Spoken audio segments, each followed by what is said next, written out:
Guys, good evening to all of you. Once again, welcome back on my YouTube channel Learn with Concept by Yachna Sharma. Now signing in, it's me. हमारा pedagogy का session चल रहा था, pedagogy of physical science. ठीक है, उसमें हमने बहुत सारे टॉपिक्स की स्टडी कर ली है जो बहुत इंपॉर्टेंट हैं. और अगर आपने उन वीडियोस को नहीं देखा है तो प्लीज़ आप उन वीडियोस को देख लीजिए. डेफिनेटली वो वीडियो आपके पेडागोजी पोर्शन के लिए बहुत हेल्प करेगा. ठीक है, तो चलिए आज का जो हमारा नेक्स्ट टॉपिक है, construction of unit test. Construction of unit test यानी कि हम इकाई परीक्षण को कैसे बनाते हैं. ठीक है, ये काम टीचर का है कि टीचर को कैसे कंस्ट्रक्ट करना है किसी यूनिट की टेस्टिंग के लिए. ठीक है, ताकि बच्चों को हम क्या कर सकें, बच्चों का थोड़ा सा इवैल्यूएशन चेक कर सके कि बच्चे को जितना पढ़ाया गया है वो उतना पढ़ने में सक्षम है नहीं है, कैसा है, उसके पॉजिटिव पॉइंट्स क्या हैं, नेगेटिव पॉइंट्स क्या हैं. इसलिए हम यूनिट टेस्टिंग करते हैं और ये मोटा मोटा देखा जाए तो टीचर का काम है. तो पहले तो आप समझ लीजिए कि यूनिट होती क्या है. आपको तो अच्छे से पता है. मान लीजिए सबसे पहले हम कॉन्सेप्ट यूनिट का क्लियर करते हैं. ठीक है, तो यूनिट देखिए, मान लीजिए कोई यूनिट है और यूनिट आपको पता है कि क्या है. ये जो भी आपको कोर्स पढ़ना है, यूनिट का मतलब क्या है, एक सिस्टम है, systematic structure. Okay, systematic structure हो गया. ओके, ठीक. तो अब आप ये बताइए क्या ज़रूरत है इस यूनिट टेस्ट को लेने के लिए, है ना. यूनिट टेस्ट को लेने के लिए क्या ज़रूरत है या क्या यूनिट टेस्ट बनाने की ज़रूरत है. तो सपोज़ कीजिए हम कहीं और नहीं भागते हैं, हम अपने करिकुलम का या अपने सिलेबस का एग्जाम्पल लेते हैं बहुत अच्छा सा. मान लीजिए हमारा पेडागोजी का ही जो मतलब पेडागोजी और फिजिकल साइंस का जो सिलेबस है, जिसको हम यहाँ पे कोर्स 7A बोलते हैं. ठीक है ना. यूनिवर्सिटी टू यूनिवर्सिटी वेरी कर सकता है वहाँ पे कुछ और कोर्स हो, लेकिन यहाँ पे कोर्स 7A है. ठीक है, तो मान लीजिए इस कोर्स 7A में ये फिजिकल साइंस का कोर्स है ना. फिजिकल साइंस, पेडागोजी और फिजिकल साइंस की यहाँ पे हम बात करें तो ये फिजिकल साइंस का कोर्स है. तो इस कोर्स में बहुत सारी यूनिट्स हैं, आपको पता है.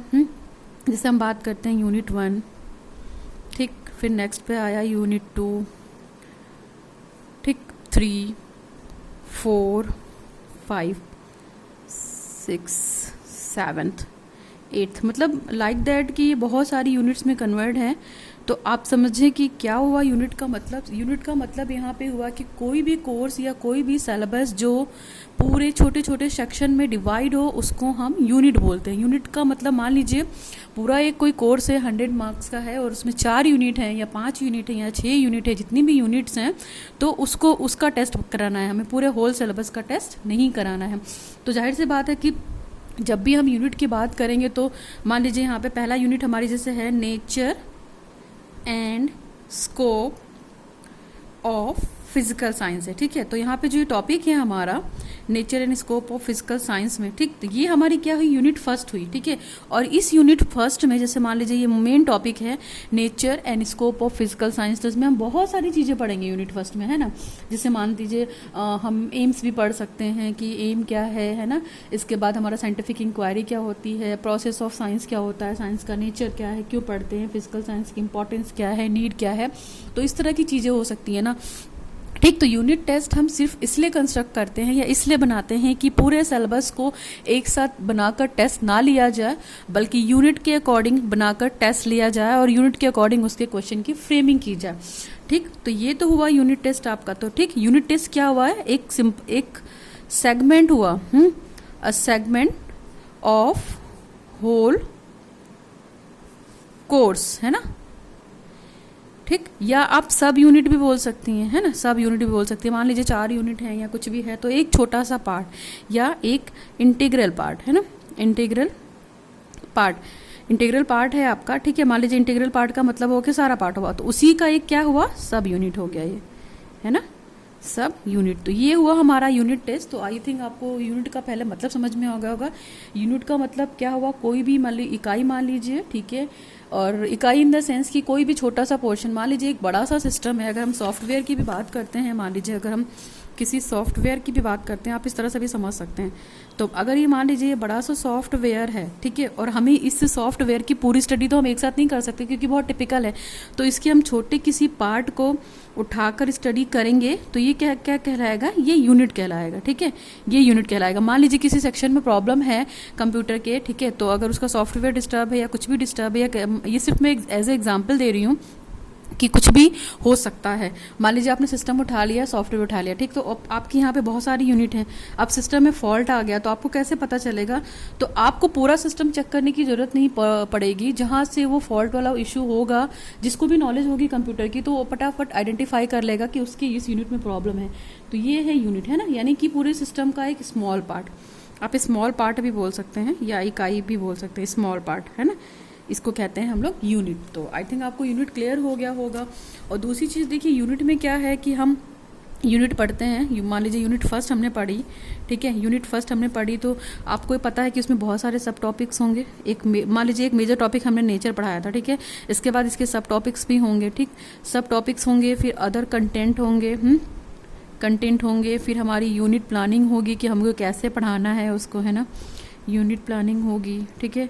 और क्या होगा, और यूनिट प्लानिंग के बाद हमारा प्रेजेंटेशन होगा कि हम उस टॉपिक को कैसे प्रेजेंट कराएंगे। जब तक एक यूनिट हमारी ख़त्म नहीं होगी तब तक हम चीज़ें क्लियर नहीं कर पाएंगे, ठीक है। मान लीजिए आपका क्या है, जो भी सिलेबस है, ठीक है, तो ये सिलेबस का जो छोटा सा पोर्शन है इसको हम स्मॉल पोर्शन में कन्वर्ट करके पढ़ाते हैं, उसी को हम यूनिट बोलते हैं, ठीक है ना।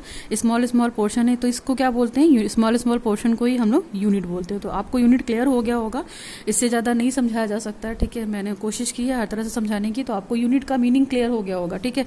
अब यूनिट में आप इस चीज़ को ध्यान रखेंगे कि यूनिट में क्या यूज़ करेगा टीचर, टीचिंग लर्निंग प्रोसेस होती है, ठीक है, टीचिंग लर्निंग प्रोसेस, ठीक, टीचिंग लर्निंग प्रोसेस है। फिर वो उसका जो डेली लेसन प्लान बनेगा, मान लीजिए हम बीएड कर रहे हैं तो हमको पता है ना कि हमको डेली लेसन प्लान बनाना होता है, तो हम यूनिट वाइज काम करते हैं ना। हम एक साथ तो सारे प्लान या सारे कोर्स का यूनिट प्लान नहीं बना सकते ना, तो डेली लेसन प्लान की बात करते हैं हम, ठीक है। इसके बाद जो भी कंटेंट हम पढ़ते हैं, मान लीजिए जो भी हमने कंटेंट पढ़ा तो उसको भी सेगमेंट्स में कहीं ना कहीं डिवाइड करते हैं। जो बड़े बड़े टॉपिक्स होते हैं उसको हम सेगमेंट्स में डिवाइड करके ही पढ़ते हैं ना। या मान लीजिए कोई बहुत बड़ा ये प्रोग्राम है, ठीक है, तो उस प्रोग्राम को हमको पढ़ना है तो हम कलेक्टिवली एक साथ तो नहीं पढ़ सकते, तो क्या करेंगे, उस प्रोग्राम की हम छोटी छोटी यूनिट बना लेंगे या ब्रांचेस बना लेंगे, ठीक है। आप ब्रांचेस भी कह सकते हैं, जिससे प्रोग्राम लर्निंग होती है, लीनियर लर्निंग होती है, ब्रांच्ड वाली होती है। तो क्या होती है, लीनियर वाली तो सिंपल होती है, ये लीनियर लर्निंग सिंपल होती है, ठीक है। लेकिन जो ब्रांच वाली होती है तो उसके क्या होते हैं, बहुत सारे पार्ट्स होते हैं, ठीक है। तो ये कहलाता है, ये चीज़ें हमारी क्या कहलाती है, यूनिट कहलाती है। तो आप इन सब चीज़ों को ध्यान रखिएगा थोड़ा सा। मेन मोटा मोटा ये यूनिट का मतलब होता है। और अगर मतलब क्लियर हो गया तो आपको यूनिट टेस्ट बनाने में कोई दिक्कत नहीं होगी। तो चलिए फटाफट स्टार्ट करते हैं कि यूनिट टेस्ट की ज़रूरत क्या है, उसको कंस्ट्रक्ट करते हैं। चलिए देखिए, पहला पॉइंट यहाँ पे लिखा हुआ है कंस्ट्रक्शन ऑफ यूनिट टेस्ट, यानी कि यूनिट टेस्टिंग हमें करनी है तो कैसे बनाते हैं। मैंने बहुत सारी चीज़ें समझा दी हैं, यहाँ पे फटाफट डिस्कस करते हैं। यूनिट टेस्ट, ठीक है, यूनिट टेस्टिंग और testing technique using which individual modules are tested to determine if there are any issue by the developer himself. जैसे मैंने आपको बताया कि कोई बहुत बड़ा सा सिस्टम है, उस सिस्टम की किसी पोर्शन में कोई प्रॉब्लम है तो वो पूरे सिस्टम को डिस्टर्ब नहीं करेगा। वहाँ पे कोई इशू आ रहा तो केवल वो उसी वाले इशू को वहाँ से उठाकर, उसी यूनिट को उठाकर उसको वो पढ़ने की कोशिश करेगा, ठीक है। तो आप इस चीज़ का ध्यान रखिएगा, ठीक। नेक्स्ट हमारा the main aim is to isolate each unit of this system to identify, analyse and fix the defects. देखिए, जो हमारा मेन एम होता है यूनिट टेस्टिंग का, वो होता है कि जहाँ पे प्रॉब्लम है उस प्रॉब्लम या डिफेक्ट को पहले हम एनालाइज करेंगे और फिर उसी यूनिट को उठाकर उस प्रॉब्लम या डिफेक्ट को सॉर्ट आउट करने की कोशिश करेंगे। ओके, नेक्स्ट है हमारा typically written and run by the software develops to ensure that the code meets its design and behave as intended। देखिए, जब भी हम सिस्टम पे काम करते हैं तो आपको पता है कि सॉफ्टवेयर के लिए बहुत सारी कोडिंग होती है, बहुत सारी डिकोडिंग होती है। तो जो ये एक्सपर्ट होल्डर होते हैं, जो डिजाइनर होते हैं, जो डिज़ाइन डेवलपर होते हैं, उनको अच्छे से पता होता है कि किस यूनिट में फॉल्ट है और किस यूनिट का कोड हम सेट करेंगे या डिकोडिंग करेंगे या कोडिंग करेंगे तो वो सिस्टम अच्छा हो जाएगा। तो ये तो उसका काम है। तो ये भी क्या है, एक तरीके की यूनिट टेस्टिंग है। नेक्स्ट हमारा its goal is to isolate each part of the program and show that the individual parts are correct, ठीक है। तो अगर वो बड़े प्रोग्राम को देख रहा है तो जाहिर सी बात है जो उसका मेन टारगेट होगा कि जो भी प्रोग्राम वो ऑर्गेनाइज कर रहा है तो उसको वो कैसे शो करना चाहता है, तो वो उसके सारे पार्ट्स को डिस्टर्ब ना करके केवल उसी पार्ट को आइसोलेट करेगा जहाँ पे क्या है, डिफेक्ट वाली प्रॉब्लम है। तो ये तो मेन यूनिट टेस्ट का इंट्रोडक्शन हो गया। बाकी मैंने भी आपको इंट्रोडक्शन दिया। चलिए पढ़ते हैं फटाफट, जरूरत क्या है, कॉन्सेप्ट क्या है यूनिट टेस्ट का। देखिए, कॉन्सेप्ट का मतलब है each unit consist of interlinked concept. आपको पता है कि हर यूनिट एक दूसरे से जुड़ी हुई है। जैसे हम साइंस की बात हमने की थी तो आपको पता है जो पहला यूनिट होगा वो अपने आगे आने वाली यूनिट से भी जुड़ा होगा, कहीं ना कहीं इंटरलिंक्ड होगा। नेक्स्ट है दो the concept within different units are related to each other at for convenience every unit is regarded as a independent. ठीक है, ये क्या होता है, कॉन्सेप्ट को क्लियर करने के लिए होता है, और सभी यूनिट का अपना अपना अलग डिफरेंट कॉन्सेप्ट है। ठीक है, एक दूसरे से डिफरेंट भी हैं। आपको यूनिट बनने से देखिए क्या होता है, आपको बहुत कन्विंसिंग हो जाता है चीज़ों को पढ़ने का। जैसे हमने मान लीजिए हमने कोर्स 7A की बात की है ना, पैडागोजी की बात की, तो उसमें 7 से जो 8 यूनिट हैं, हम उस यूनिट को अगर सोचिए आपको कलेक्टिवली पढ़ना होता तो देख के कैसा लगता कि ये तो बहुत ज़्यादा सिलेबस है, कैसे कवर होगा और हम कैसे पढ़ेंगे, टू मच लेंदी।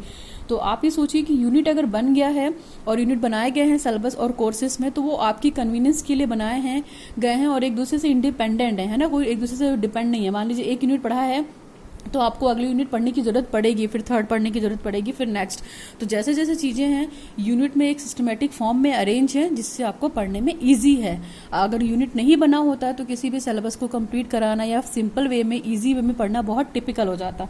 इसलिए भी यूनिट बनाते हैं हम लोग। ठीक है, और स्मॉल टेस्ट इज प्लान। ठीक है, ये जो टेस्ट यूनिट टेस्ट होता है वो पहले से प्लान होता है, उसी को हम यूनिट टेस्ट कहते हैं। स्मॉल टेस्ट को भी यूनिट टेस्ट कहते हैं। मान लीजिए टीचर ने एक यूनिट पढ़ा दिया और वो उसका टेस्ट ले रही है, ठीक, टेस्ट लेना चाह रही, तो ये भी क्या हो गया, एक तरह का यूनिट टेस्टिंग हो गया। मान लीजिए हमने 2 यूनिट कंप्लीट करा दिए 2 महीने में, तो उसका हम एक कंबाइंड टेस्ट ले रहे हैं, तो वो भी क्या हो गया, हमारा यूनिट टेस्टिंग में आ जाएगा। लेकिन यूनिट टेस्ट जो है वो किसके लिए, वो फॉर्मेटिव इवैल्यूएशन के लिए है। बच्चे का केवल उतना ही पोर्शन चेक करेगा जितना यूनिट में वो टेस्ट लेना चाह रहा है। ठीक है, तो ये फॉर्मेटिव इवोल्यूशन के लिए है, समेटिव टाइप के इवोल्यूशन के लिए नहीं है। फॉर्मेटिव इवोल्यूशन में ये होता है कि टीचर एक एक यूनिट पढ़ाकर बच्चे का एग्जाम ले लेता है और उस बच्चे को इवैल्यूएट कर लेता है, और इवैल्यूएट करके वो ये देखता है कि बच्चे के टीचिंग लर्निंग प्रोसेस में कितना इंप्रूवमेंट हुआ है और कितना इंप्रूवमेंट अचीव करना है, या बच्चे में क्या फॉल्ट है, या हमारे टीचिंग मेथड में क्या फॉल्ट है। तो हम उसको यूनिट टेस्ट से एग्जाम लेकर उसका इवैल्यूएशन कर हम बच्चे की कमी को पता लगा सकते हैं। तो ये एक फायदा होता है यूनिट टेस्ट का। लेकिन आप एक चीज याद रखिएगा कि ये फॉर्मेटिव असेसमेंट के लिए होता है। नेक्स्ट है the unit test is plan considering the amount of content coverage and the expected learning outcomes and the time available for it. देखिए, जब भी हम यूनिट टेस्ट प्लान करते हैं तो हम कंसीडर करते हैं पूरा कि जो भी यूनिट हमारी उठाई है, हमने अगर फर्स्ट यूनिट उठाई है तो उसके सारे टॉपिक्स के बारे में बात की हो। ठीक है, और उसी के हिसाब से उसको टाइम अवेलेबल भी कराया जाता है कि मान लीजिए एक यूनिट है, उसमें बहुत सारे पोर्शन है, बहुत सारे सब टॉपिक्स हैं, सब टाइटल्स हैं टॉपिक्स के भी, तो उसको सबको कवर करना है टीचर को, और टाइमिंग भी उसी हिसाब से अरेंज करनी है। ठीक है, ये इंपॉर्टेंट है, आप इस चीज को याद रख लीजिएगा। The unit test is a type of formative assessment. मैंने आपको बताया कि ये टीचर के द्वारा लिया जाता है फॉर्मेटिव असेसमेंट, और ये बच्चे का एक यूनिट पढ़ाने के बाद कंसीडर किया जाता है। तो ये तो कॉन्सेप्ट था यूनिट टेस्ट का। चलिए, now we come to the next page. Features of unit test. Features क्या हैं यूनिट टेस्ट के, देखिए। A unit test usually covers limited competencies and it is conducted in lesser time in comparison to the other summative test. देखिए, summative test का मतलब यहाँ पे एक चीज समझ लीजिए कि जो भी हमारा समेटिव टेस्ट है, यूनिट एक चीज फॉर्मेटिव और असेसमेंट, फॉर्मेटिव असेसमेंट और समेटिव असेसमेंट का हमारा वीडियो पड़ा हुआ है यूट्यूब पे, आप देख लीजिएगा एक बार, उससे ज़्यादा अच्छे से क्लियर हो जाएगा। हम यहाँ पे थोड़ा सा बता दे रहे हैं। मान लीजिए ये फॉर्मेटिव असेसमेंट है और ये हमारा समेटिव असेसमेंट है। ठीक है, समेटिव असेसमेंट।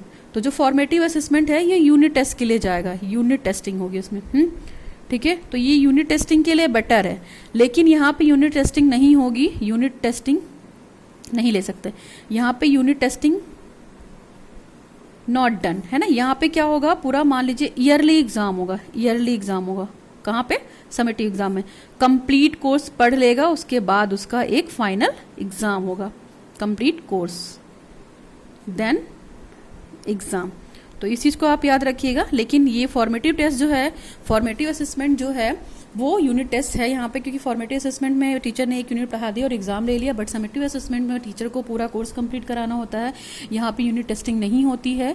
ठीक है, यहाँ पे ईयरली एग्जाम होता है और फाइनली जब भी उसका कोर्स पूरा हो जाता है टीचर का, तब वो 6 महीने में या ईयरली एग्जाम लेता है। तो फॉर्मेटिव और समेटिव असेसमेंट का और डिटेल वीडियो देखना होगा आपको, तो मैंने टाइप्स भी पढ़ाया हुआ है, दोनों में डिफरेंस भी पढ़ाया हुआ है, यूट्यूब पे इसका वीडियो पड़ा हुआ है, आप जाकर देख सकते हैं। ओके, चलिए फीचर्स फटाफट डिस्कस करते हैं। दूसरा वाला, if the study units are found to be too small then after completion of 2 और 3 यूनिट्स। देखिए, अगर ये एक यूनिट बहुत छोटी है तो आप उसका टेस्ट ना लेकर आप एक साथ 2 या 3 यूनिट पढ़ाकर भी टेस्ट ले सकते हैं, ये भी यूनिट टेस्टिंग कहलाएगा। ठीक है, 1 यूनिट टेस्ट कवरिंग दोज 2 और 3 यूनिट्स में बी कंडक्टेड। ठीक है, एक यूनिट टेस्ट में हम 2 से या 3 यूनिट को भी कंसीडर कर सकते हैं और कंडक्ट करा सकते हैं उसका एग्जाम। ठीक है, 2 या 3 यूनिट्स हो सकती हैं मैक्सिमम एक यूनिट टेस्ट को बनाने के लिए। नेक्स्ट है हमारा similarly for relatively bigger units more than 1 unit test is plan. जो बहुत बड़ी यूनिट होगी उसके लिए आपको क्या करना है, रिलेटिवली एक ही यूनिट का टेस्ट लेना है। अगर वो बहुत बड़ा टॉपिक है या बहुत लेंदी यूनिट है तो उसमें आप उसी सिंगल यूनिट को रखकर टेस्टिंग बना सकते हैं यूनिट टेस्टिंग की, और उसी के हिसाब से एग्जामिनेशन या क्वेश्चन पेपर बना सकते हैं। नेक्स्ट है हमारा unit test is useful in assessing more competencies if administered frequently. देखिए यूनिट टेस्ट क्या है, टीचर के लिए भी बहुत यूजफुल है और ज़्यादा कॉम्पिटेंसी हो जाता है इसलिए क्योंकि देखिए उसको पूरे पोर्शन का पहली बात तो क्वेश्चन नहीं बनाना पड़ता है, पूरे क्वेश्चन की फ्रेमिंग नहीं करनी पड़ती है। उसने एक यूनिट उठाया और एक यूनिट के हिसाब से सारे बच्चों को उसको एग्जाम दे दिए, क्वेश्चंस दे दिए, बच्चों ने भी बहुत होपफुली लिखा और बच्चों पे भी बर्डन नहीं होता है, टीचर पे भी बर्डन नहीं होता है। तो कहीं ना कहीं जो उसको बना रहा है वो बहुत जल्दी बना लेगा, है ना, बजाय पूरे कोर्स के, क्योंकि उसको एक यूनिट का बनाना रहता है। That's why the maximum marks for a unit test is divided by the teacher. और टीचर पे डिपेंड करता है कि वो एक यूनिट के लिए कितने मैक्सिमम मार्क्स को डिसाइड करती है। ओके, ये तो था फीचर्स।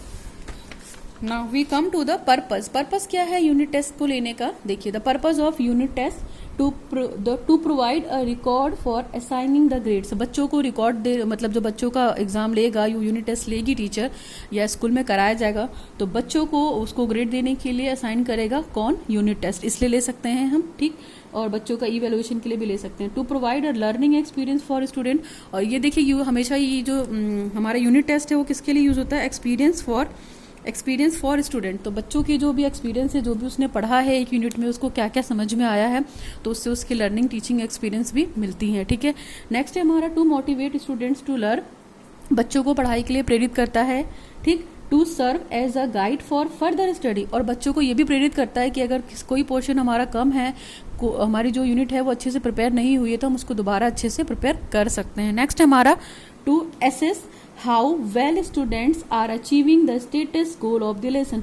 बच्चे को ये भी असेस करने के लिए प्रेरित करता है कि हम अपने गोल को कैसे अचीव कर सकते हैं किसी लेसन प्लान के लिए, या जो भी लेसन प्लान हमने कंसीडर किया है जिसका हमको यूनिट टेस्ट का एग्जाम देना है, तो उसको हम प्रॉपर वे में फुल कैसे पढ़ सकते हैं, ये बच्चे को समझ में आने लगता है। एक पर्पज ये भी होता है। ठीक, to provide the instructor within an opportunity to reinforce the state's objective and highlight what is important for a student to remember।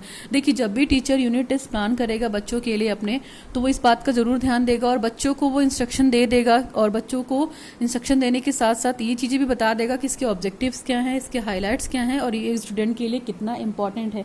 तो देखिए बच्चे को जो भी टीचर ने यूनिट पढ़ाया है, तो जब ये टेस्ट बनाएगी तो बच्चों की जो नीड है और जो उस यूनिट का पोर्शन है, जितना उसको देना है, वो पूरा प्रॉपर एक सिस्टमेटिक वे में दिया हो। ठीक है, लॉजिकल ऑर्डर में दिया हो, उस यूनिट से बाहर उसने बच्चों से कुछ भी ना पूछा हो जिस भी यूनिट का वो टेस्ट ले रही है। ठीक है, तो इस सब चीज़ों को बच्चों को याद रखना है। Now we come to the characteristics of good unit test. एक अच्छी यूनिट टेस्ट की बहुत सारी चीज़ें होती हैं, कैरेक्टरिस्टिक्स होती हैं, तो देख लीजिए क्या है। ये 3 कैरेक्टरिस्टिक्स तो हर यूनिट टेस्ट के लिए ज़रूरी है, चाहे आप क्वेश्चनर बनाइए, चाहे आप कोई भी टूल बनाइए। तो वैलिडिटी, रिलायबिलिटी, यूजिबिलिटी। वैलिडिटी का मतलब यहाँ पे क्या है, the extent to which the test measure what is intent to measure. देखिए ये 3 टर्म पहले आप समझ लीजिए। देखिए पहला टर्म जो है हमारा वैलिडिटी या इसको हम वैधता बोलते हैं, है ना, वैधता मतलब वैलिड इन द सेंस, जैसे मान लीजिए हम कोई प्रोडक्ट खरीदते हैं, तो आपको तो पता है ना, कोई भी प्रोडक्ट हमने लिया तो उसका प्रोडक्ट अगर हमने लिया तो उसका 2 डेट होता है, एक तो मैन्युफैक्चर डेट होता है, ठीक है, मैन्युफैक्चर डेट होता है, और दूसरा एक्सपायरी डेट होता है। तो ये होता है वैलिडिटी। यानी कि मान लीजिए अगर किसी क्लास टीचर ने अगर क्लास 10th के लिए बनाया है, ठीक है, क्लास 9th के लिए बनाया है कोई यूनिट टेस्ट, ठीक है, क्लास 9th के लिए यूनिट टेस्ट बना है, और वो जिस यूनिट का ले रही है, चाहे यूनिट फर्स्ट का ले रही हो, चाहे वो सेकंड का ले रही हो, तो उसने जो कंटेंट दिया होगा वो उसी ऑर्डर में दिया होगा, है ना, तब तो वो वैलिड होगा। यानी कि क्लास 9th का उसको पेपर बनाना है, तो जो पेपर है वो क्लास 9th के हिसाब से ही होना चाहिए, क्लास 9th का जो लर्निंग ऑब्जेक्टिव है उसके हिसाब से, क्लास 9th का जो सिलेबस है और यूनिट फर्स्ट का जो सिलेबस है उसी के हिसाब से होना चाहिए, तब तो वो वैलिड है। और पेपर अगर उससे बाहर बना दिया है या उससे कम बना दिया है या पेपर बहुत टिपिकल बना दिया है, बहुत इजी बना दिया है, तब वो क्या होगा, वैलिड नहीं होगा। तो ये तो वैलिडिटी हुई। दूसरा है हमारा रिलायबल। ठीक है, रिलायबल का मतलब है यहाँ पे विश्वसनीयता, है ना। विश्वसनीयता का मतलब है कि जो पर्पस है हमारा टेस्ट लेने का, ठीक है, पर्पस हमारा क्या है टेस्ट लेने का, कि बच्चा जो गोल है उस गोल को अचीव करे, है ना, गोल को अचीव करे। यानी कि हमने विश्वसनीय इसलिए है कि हमने जो यूनिट टेस्ट बनाया है उसका एक सीक्वेंस रखा है, उसका एक ऑर्डर रखा है, उसका एक लॉजिकल सिस्टमेटिक वे रखा हुआ है, ठीक है, और उसके जो हमने पार्ट्स दिए हैं वो पूरे प्रॉपर वे में है, साइकोलॉजिकल के हिसाब से है, ठीक है, बच्चों की साइकोलॉजी के हिसाब से है, ठीक है, बच्चे की मेंटलिटी के हिसाब से है ना। और मान लीजिए जो भी हमने मतलब यूनिट फर्स्ट अगर बनाया है तो यूनिट फर्स्ट के जितने भी कंटेंट्स हैं, जितने भी उसमें सब टॉपिक्स आए, जितनी भी चीज़ें आए, वो क्या है, वो उसमें कंप्लीट हो, तब तो वो रिलायबल है, ठीक है। और तीसरी है यूजेबिलिटी। यूजेबिलिटी, ठीक है, यूजेबिलिटी का मतलब है उपयोग। यानी कि टीचर ने जो टेस्ट लिया है, ठीक है, टीचर ने बच्चे का क्या टेस्ट, टीचर ने जो बच्चे का टेस्ट लिया है वो इसलिए लिया है कि बच्चे के लर्निंग ऑब्जेक्टिव को वो अचीव कर सके, ठीक है। तो अगर बच्चे ने पूरे क्वेश्चन सॉर्ट आउट कर दिए, पूरे लर्निंग यूनिट लेसन प्लान के लर्निंग के क्वेश्चन को सॉर्ट आउट कर दिया, जो भी टीचर ने क्वेश्चन दिया है, तब तो वो उसके लिए उपयोगी सिद्ध हुआ, है ना। तो ये वैलिडिटी, रिलायबल और यूजेबिलिटी जरूरी है किसी भी एक कंस्ट्रक्शन ऑफ यूनिट टेस्ट के लिए। तो the extent to which that test measure what is intended to measure, यानी कि टीचर वही चीज, वैलिडिटी में वही चीजें आएंगी कि टीचर जो देना चाहता है, जो जानना चाहता है उसके अंदर हो। यानी कि मैन्युफैक्चरिंग एक्सपायरी डेट, यानी कि जिस क्लास के लिए बनाया है, जिस ऑर्डर के लिए बनाया है, वो उसी के हिसाब से होगा, तब तो वो वैलिड होगा, उससे बाहर होगा तो वो अनवैलिड होगा, इनवैलिड होगा। नेक्स्ट हमारा reliability, the consistency with which the test measure what is the suppose to be measure, यानी कि जो भी वो पार्ट पढ़ाना चाह रहा, जो भी उसका पर्पस है कि हाँ बच्चे ये ऑब्जेक्टिव को अचीव कर ले, तब तो वो रिलायबल है। और यूजिबिलिटी का मतलब है कि the test can be administered with ease, clarity and, जो भी टेस्ट उसने बनाया है वो पूरा क्लियर होना चाहिए और यूनिफॉर्मिटी में होनी चाहिए, तब तो वो उसका यूजिबिलिटी बच्चे कर पाएंगे, बच्चे उसको अपनी लाइफ में अप्लाई कर पाएंगे। Okay, now we come to the unit testing life cycle. देखिए यूनिट टेस्टिंग लाइफ साइकिल ये मैंने सिस्टम के हिसाब से बनाया था कि जब भी हम यूनिट टेस्टिंग की लाइफ साइकिल करेंगे तो कुछ चेंज करने के लिए ही करेंगे। तो देखिए सबसे पहले जो दे रखा है, checkout code from the repository, ठीक है, रिपोजिटरी, इसके बाद है मेक चेंजेस, फिर एग्जीक्यूट यूनिट टेस्ट, फिर fix defects and re execute unit test, फिर कोड रिव्यू करेंगे, check into the code repository, ठीक है। यानी कि हम अगर कुछ चेंजेस आ रहे हैं आपके सिस्टम में, ये सिस्टम के अकॉर्डिंग है, और सिंपल से सॉफ्टवेयर की अगर हम बात करते हैं तो किसी सिस्टम में अगर चेंज आ रहा है, कुछ प्रॉब्लम आ रही है, तो हम क्या करेंगे, सबसे पहले उस यूनिट टेस्ट को एग्जीक्यूट करेंगे, मतलब उस सिस्टम के यूनिट वाले पोर्शन को निकाल लेंगे, इसके बाद उसकी प्रॉब्लम को डिफेक्ट करेंगे, आइडेंटिफाई करेंगे, एग्जीक्यूट करेंगे, फिर कोड को रिव्यू करेंगे। कोड रिव्यू करने के बाद हम उस कोड को उसमें फिट करके यूनिट टेस्टिंग करेंगे। यूनिट टेस्टिंग करने के बाद उसको हम फिर से चेक करेंगे। तो ये क्या है, एक यूनिट टेस्ट की लाइफ साइकिल है, इसका प्रीव्यू है, आप इसको जरूर बनाइएगा, सिंपल वे में है, कोई दिक्कत नहीं है, आप कर लेंगे, ठीक है। Next, as it is conducted in a informal environment, it reduces the stress of examination in the student। देखिए जो बच्चा जो यूनिट टेस्ट ले रहा है टीचर, वो बच्चे की बर्डन को भी कम करती है बजाय पूरा सिलेबस का टेस्ट लेने से, और टीचर के बर्डन को भी कहीं ना कहीं रिड्यूस करती है। और जो बच्चा एग्जामिनेशन में बहुत फ्रस्ट्रेट हो जाता है कि पूरा सिलेबस है तो हम पूरे सिलेबस का एग्जाम प्रॉपर दे पाएंगे या नहीं दे पाएंगे, या पूरा लिख पाएंगे या नहीं लिख पाएंगे, ठीक है। तो इन सब चीज़ों से भी वो क्या करेगा, बचेगा। तो ये लाइफ साइकिल थी, आप लाइफ साइकिल को जरूर देखिएगा, फ्लो चार्ट है। चलिए नेक्स्ट इसमें है यूनिट टेस्टिंग के एडवांटेज क्या है, क्या क्या प्रॉफिट है। देखिए यूनिट टेस्ट से क्या क्या प्रॉफिट होता है।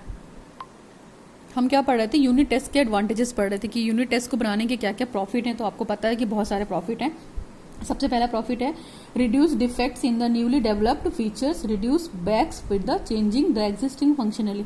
सबसे बड़ा रिड्यूस तो ये है कि जो भी चीज़ें डेवलप हो रही हैं, ठीक है, उनमें जो भी डिफेक्ट आया है वो डिफेक्ट कम हो जाएगा, और उसके साथ जो भी फंक्शन हो रहा है उसका एग्जिस्टिंग का, वो फंक्शन की चेंजेस को भी आप अप्लाई कर सकते हैं यूनिट टेस्ट को लेने के बाद। नेक्स्ट हमारा है reduce cost of testing as defects are captured in a very early phase. देखिए, और देखिए आपको बहुत जल्दी अगर पता चल जाएगा, जैसे मान लीजिए आप सबका वेट कर रहे हैं कि हाँ पूरा सिस्टम मतलब रफ हो जाए उसके बाद हम उसकी टेस्टिंग करेंगे, तो कहीं ना कहीं उसमें बहुत आपका कॉस्ट भी लग जाएगा। इस तरह मान लीजिए सिस्टम का एक यूनिट ही खराब है तो उस यूनिट को कैप्चर कर लीजिए, उस डिफेक्ट को कैप्चर कर लीजिए, उसके बाद उसकी टेस्टिंग करके उसको बेटर कर दीजिए। तो ये बहुत अर्ली फेज में अगर पता चल जाएगा तो क्या होगा, उसका रिड्यूस कास्ट भी कम हो जाएगा। नेक्स्ट हमारा improve design and allow us better refractory of A code, और डिजाइनिंग भी इम्प्रूव हो जाएगी आपको, और बेटर रिफैक्ट्री कोड जो होता है उसको सेट करने का उसमें भी काफी इंप्रूवमेंट होगा। नेक्स्ट हमारा है unit test when integrated with the buildup guide the quality of the build as a well. देखिए यूनिट टेस्ट जब भी हम लेंगे तो आपको पता है कि सारी चीज़ों को कंबाइन करके, यानी कि एक यूनिट का जब भी वो टेस्ट लेगा या जो भी होगा तो उसकी जो क्वालिटी बिल्डिंग होगी वो उसी यूनिट फर्स्ट के अंदर होगी या यूनिट सेकंड के अंदर होगी, जो भी उसने इंटीग्रेटेड एक यूनिट ली है। ठीक है, वो पूरे पार्ट को नहीं लेगा, ठीक है, पूरे कोर्स को नहीं लेगा, केवल एक यूनिट के पोर्शन को लेगा। नेक्स्ट हमारा है normally the unit test are conducted in one period of 30 to 40 minutes duration. एक यूनिट का टेस्ट लेने के लिए टीचर के लिए 30 to 40 मिनट ड्यूरेशन इनफ है। So it does not affect other activities of the class. जैसे मान लीजिए हमारी 1 आवर की क्लास हो रही है तो वो अपनी टेस्टिंग के लिए, यूनिट टेस्टिंग के लिए अलग से उसको कुछ भी पीरियड अरेंज करने की जरूरत नहीं पड़ेगी। ठीक है, वो अपने क्लास के पीरियड में ही यूनिट टेस्ट ले सकता है। 1 घंटा इनफ है किसी भी एक नॉर्मल यूनिट टेस्ट को कंडक्ट कराने के लिए। ठीक है, वो उसी क्लास में ले सकती है, उसी डेट में ले सकती है, कोई इशू नहीं होगा। नेक्स्ट हमारा है marks secured on the unit test are less important than the diagnosis of strength and weakness of the. देखिए यूनिट टेस्ट के मार्क्स इतने ज्यादा मैटर नहीं करते हैं क्योंकि वो इंटरनली होते हैं, लेकिन हाँ ये जरूर मैटर करता है बच्चे की स्ट्रेंथ क्या है उस वाले यूनिट टेस्ट के लिए और बच्चे की वीकनेस क्या है। तो टीचर यूनिट टेस्ट लेकर बच्चे की स्ट्रेंथनेस और वीकनेस को बढ़ा सकती है।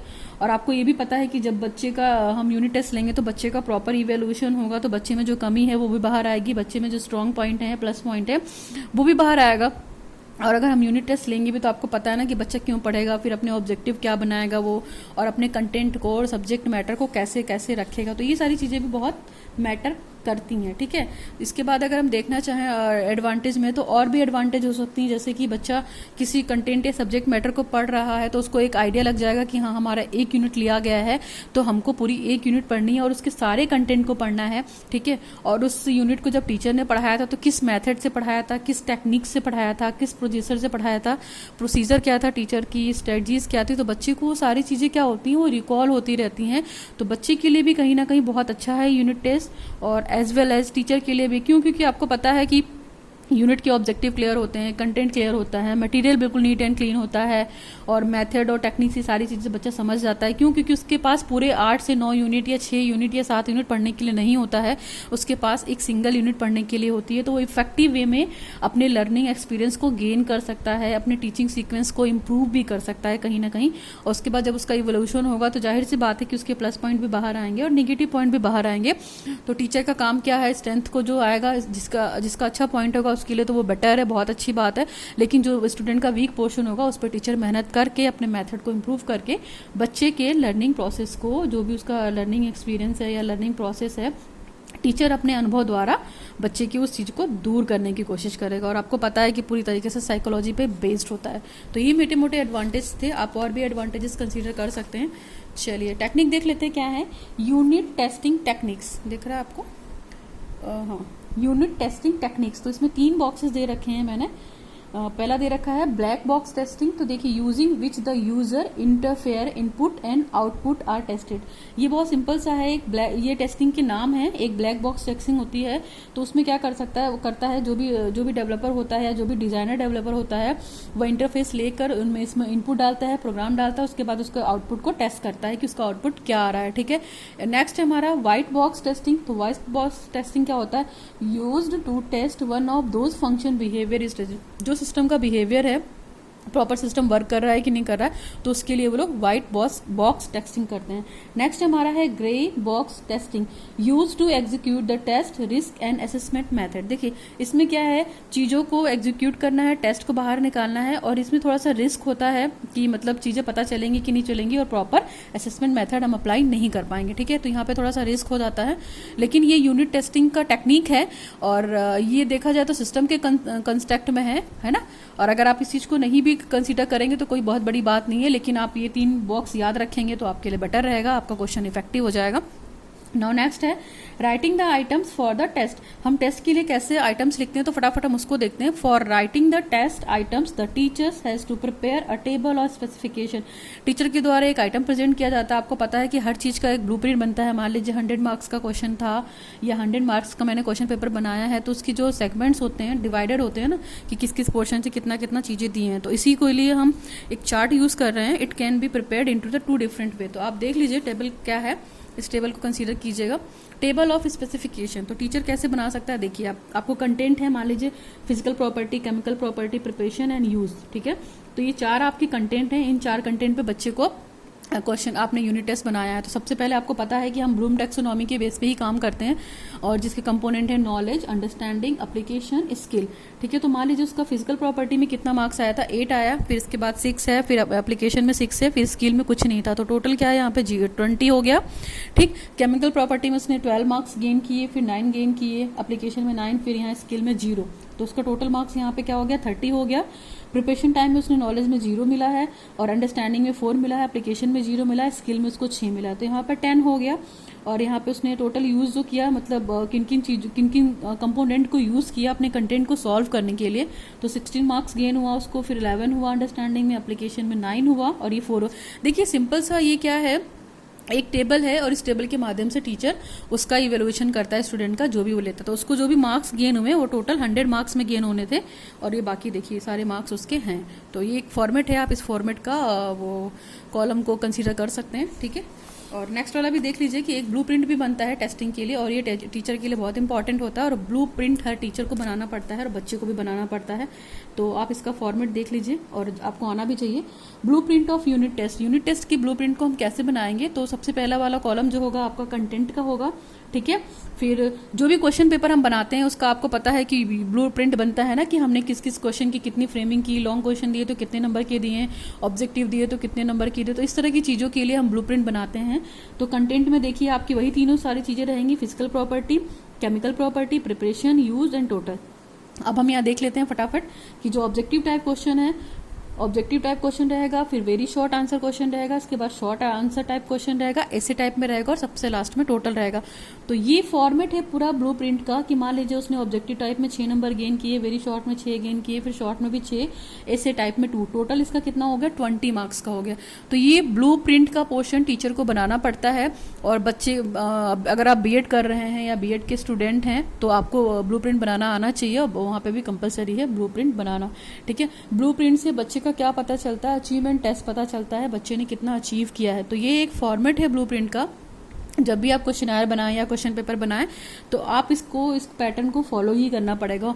ऑब्जेक्टिव टाइप के क्वेश्चन भी देने पड़ेंगे, वेरी शॉर्ट भी एंड ऐसे टाइप के। तो ओवरऑल ये टोटल है, और ये ब्लूप्रिंट का फॉर्मेट है। आप इस ब्लूप्रिंट के फॉर्मेट को देख लीजिएगा, मैंने बता दिया यहाँ पे कि अलग अलग पोर्शन के अलग अलग नंबर होते हैं, अलग अलग कंटेंट के अलग अलग नंबर होते हैं, इसके बाद इसका फिर टोटल होता है। तो ये फॉर्मेट है, चलिए ठीक है, ये हो गया। नेक्स्ट हमारा है, लास्ट है ये, ठीक है, कि editing of test item and specifying scoring procedure, कि हम जो भी हमने टेस्ट पर बनाया है उसको हम एडिट कैसे कर सकते हैं। मान लीजिए कुछ कमी रह गई है, या इसके बाद कुछ मतलब जो भी है बच्चों के मेंटल लेवल के हिसाब से काफ़ी टिपिकल बन गया है, या टेस्टिंग नहीं हो पा रही है, तो उसमें हम एडिंग भी कर सकते हैं। तो कोई बहुत ईजी टास्क नहीं है किसी चीज़ के लिए ब्लूप्रिंट बनाना, या यूनिट प्लान बनाना, या यूनिट टेस्टिंग करना, ठीक है। इसमें बहुत टाइम भी लगता है टीचर को, ऐसा नहीं है कि हाँ 1 यूनिट का बनाना है तो बन गया।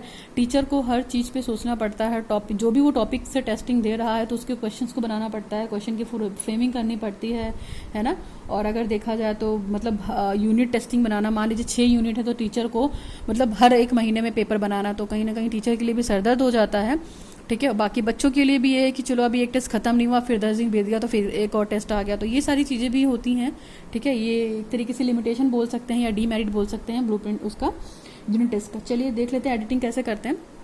After the test items are written, they are edited by the reviewing each item on the basis of its appropriateness, usefulness, clarity to do the task and language. देखिए टीचर जब भी यूनिट टेस्ट बनाकर बच्चों को देगा, ठीक है, बच्चों को बनाने से देने से पहले टीचर खुद उसको ऑब्जर्व करता है और उसके सारे पोर्शन को चेक करता है कि जो भी उसने मान लीजिए क्वेश्चन दिया है, ऑब्जेक्टिव दिया है तो कितने दिए हैं, उसका लैंग्वेज कैसा है, बच्चों के लिए वो यूजफुल है या नहीं, या जो भी वो क्वेश्चन फ्रेमिंग कर रहा है वो क्लियर है या नहीं, बच्चे के टास्क को कंप्लीट कर रहा है या नहीं, और लैंग्वेज कैसी है। तो इन सब चीज़ों का भी फॉर्मेट होता है, ठीक है, यूनिट टेस्ट में। और मान लीजिए वेटेज अलग अलग होता है, आपको पता ही है ना, कि अगर उसने ऑब्जेक्टिव बनाए हैं तो वो टीचिंग ऑब्जेक्टिव को कंप्लीट कर रहा है कि नहीं, और जो उसने क्वेश्चन का फॉर्मेट दिया है तो ऐसा तो नहीं है कि ऑब्जेक्टिव क्वेश्चन बहुत ज़्यादा दे दिए हैं ना, और उसके बाद ऐसे वाला क्वेश्चन बहुत ही टफ दे दिया तो बच्चा कर नहीं पा रहा है, या शॉर्ट वाले क्वेश्चन की लैंग्वेज समझ में नहीं आ रही। देखिए short question, very short question की फ्रेमिंग ऐसी होनी चाहिए कि क्वेश्चन पढ़े नहीं कि इसका तुरंत आंसर आ जाए, है ना। जैसे केमिकल फार्मूला ऑफ वाटर तो बच्चे फटाक से H2O बोल सकते हैं, ठीक है, और वही चीज़ अगर थोड़े से उसका लैंग्वेज थोड़ा सा डिफरेंट होगा तो उसका वेटेज भी डिफरेंट हो जाएगा, और जाहिर सी बात है कि बच्चे को पढ़ने में भी टाइम लगेगा और ये सारी चीज़ें होंगी। तो इन सब चीज़ों को देख लीजिएगा आप, है ना। और यूनिट प्लान हम या यूनिट लेसन प्लान जब भी हम बनाएंगे तो कंटेंट के हिसाब से ही बनाते हैं, जिस भी कंटेंट का हम टेस्ट ले रहे हैं, ठीक। नेक्स्ट हमारा preparing a scoring process OR key along with the testing item contributes to develop a good test. देखिए जब भी हम यूनिट टेस्ट बनाएंगे तो हमारा यूनिट टेस्ट गुड टेस्ट तभी कहलाएगा कि जब उसमें जो भी कंटेंट हम लिए हैं या जो भी हमने इंफॉर्मेशन दी है वो पूरी बिल्कुल ऑथेंटिकेट हो, बिल्कुल परफेक्ट हो, राइट हो, सिस्टमेटिक फॉर्म में हो, उसका प्रेजेंटेशन बहुत अच्छा हो, उसमें सारी स्किल्स यूज़ होनी चाहिए, ताकि जब भी टीचर इवैल्यूएशन करे तो उसको भी दिक्कत ना हो, और बच्चा जो पेपर शॉर्ट कर रहा है या पेपर हल कर रहा है तो उसको भी वो प्रॉब्लम ना हो, है ना। क्योंकि देखिए बहुत ईजी नहीं है कि फटाक से आपने बना दिया और बच्चों को दे दिया, बच्चे फटाफट कर लिए। तो आपको ऐसा यूनिट टेस्ट बनाना है जिससे बच्चे क्या है, बच्चों के सारे स्किल्स भी डेवलप हों, बच्चे की नॉलेज भी बढ़े, अंडरस्टैंडिंग भी बढ़े, एप्लीकेशन भी बढ़े, सिंथेसिस और एनालिसिस भी कर सकें, है ना, उनका कॉग्निटिव डोमेन डेवलप हो, साइकोमोटर, अफेक्टिव, सारी चीज़ें कहीं ना कहीं डेवलप हो, जो मतलब हमारे लर्निंग ऑब्जेक्टिव होते हैं उनके हिसाब से हम बात करते हैं। तो ठीक है, तो ये हमारा था construction of a unit test, और ये बहुत इंपॉर्टेंट है, तो आप इसको पढ़ लीजिएगा, होपफुली कोई प्रॉब्लम नहीं होगी। बस इसमें आपको ब्लूप्रिंट के फॉर्मेट को थोड़ा देखना पड़ेगा, बाकी बहुत ईजी है ना। ब्लूप्रिंट के फॉर्मेट को आप एक बार देख लीजिएगा, है ना। मैं इसका PDF का लिंक डाल दूंगी डिस्क्रिप्शन बॉक्स में, आप चेक कर लीजिएगा। फिर भी इन केस कोई दिक्कत होती है तो you can ask me in my comment section. और ये आपका स्पेसिफिकेशन का टेबल था जो कि बताता है कि हाँ ये चीज़ें हमें प्रिपरेशन करने में या टीचर स्पेसिफाई कर सकता है, ठीक है। और प्रोसीजर पढ़ाया हमने, टेस्टिंग क्या होती है बताया, ठीक। इसके बाद हमने आपको साइकिल भी बता दी, साइकिल बताने के बाद हमने एडवांटेजेस भी बताएं, और यूनिट टेस्ट क्या होता है, क्यों करते हैं, और मेन कैरेक्टरिस्टिक्स क्या होती हैं यूनिट टेस्ट की, वैलिडिटी, रिलायबिलिटी, यूजिबिलिटी, है ना, पर्पस क्या होता है और यूनिट टेस्ट क्या होता है, ठीक है। तो ये फीचर्स पढ़ाएं आपने, कॉन्सेप्ट पढ़ा, काफ़ी डिटेल में पढ़ा है। और अगर आप इस वीडियो को प्रॉपर वे में अच्छे से देख लेते हैं, समझ लेते हैं, तो आपको कंस्ट्रक्शन ऑफ यूनिट टेस्ट में कोई दिक्कत नहीं होगी। और ये पेडागोजी का बहुत ही इंपॉर्टेंट पोर्शन है, ठीक है। और ये किसी भी पेडागोजी के पोर्शन के लिए यूज़ हो सकता है, ज़रूरी नहीं है कि केवल ये फिजिकल साइंस के लिए ही यूज़ हो। इसके पोर्शन को हम उसका बेस बना सकते हैं, चाहे वो SST हो, चाहे वो कोई भी पेडागोजी हो, उसके लिए यूज़ कर सकते हैं बच्चे, ठीक है। ये एक पूरा फॉर्मेट है कि हम यूनिट टेस्ट बनाते हैं तो ये प्रोसीजर आता है, उसका ये कॉन्सेप्ट है, उसका ये ब्लूप्रिंट है, उसका ये स्पेसिफिकेशन टेबल है, फिर एडवांटेजेस क्या होती हैं, फिर किस तरीके की चार्ट्स को हम लोग यूज़ करते हैं, उसमें कितने मार्क्स देते हैं, कौन कौन सी स्किल्स, और अगर एडिटिंग भी करनी है तो कैसे करनी है, ठीक है। तो ये कंस्ट्रक्शन ऑफ यूनिट टेस्ट के रिगार्डिंग था। और अगर वीडियो आपको थोड़ा भी हेल्पफुल लगा हो और थोड़ा भी सपोर्टिव रहा हो, पढ़ने में अच्छा लगा हो, तो लोगों तक शेयर कीजिए, मेरे चैनल को सब्सक्राइब कीजिए, ढेर सारा लाइक भी दीजिए और सब्सक्राइब कीजिए ताकि लोगों को भी थोड़ी हेल्प मिले। और मेरे वीडियो को शेयर ज़रूर कीजिए। इन केस कोई दिक्कत होती है तो you can ask me in my comment section. So आज की वीडियो में बस करते हैं। So thanks for watching the video. Now signing off, learn with concept by Archana Sharma.